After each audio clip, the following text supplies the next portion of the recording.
This channel does not promote any violent, harmful, or illegal activities. All content provided by this channel is meant for an educational purpose only. এই ম্যাটারটাকে শুধু politically victimise করার জন্য বিজেপিতে যখন আসলাম তখন মামলা হলো, আর তৃণমূলে যখন ছিলাম তখন আমি ভালো গুড বয়, আমার মতন ভালো ছেলে না। তো দেখেছেন মমতা ব্যানার্জি বক্তব্য, অর্জুন খুব ভালো ছেলে, এখন অর্জুন খুব খারাপ ছেলে, ওতে কোনো অসুবিধা নেই। আমি খারাপ ভালো সেটা মানুষ ঠিক করে। 4 বছর সরকার ঘুমিয়েছিল, 4 বছর পরে হঠাৎ তাকে এসে বলতে হচ্ছে কিনা আমি দুর্নীতি করেছি। তৃণমূলে থাকলে দুর্নীতি নেই, আর বিজেপিতে এলেই দুর্নীতি।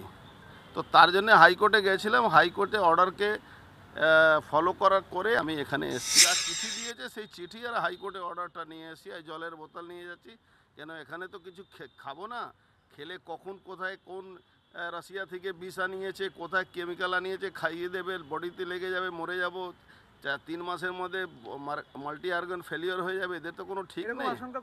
200% তৃণমূল কাছে কোনো পথ নেই। 2026-এর আগে বিজেপি যারা আগে সারণী যারা নেতারা আছে, অর্জুন সিং, শুভেন্দু অধিকারী, এদেরকে রাস্তা থেকে সরাতে হবে। গুলি মারলে অসুবিধা আছে, কেন সেন্ট্রাল ফোর্স ঘিরে থাকে, রাস্তায় মারলে অসুবিধা আছে, তার জন্য এইসব পরিকল্পনা করে এজেন্সি কাছে নিয়ে এসে এই ধরনের কেমিক্যাল ইউজ করার একটা।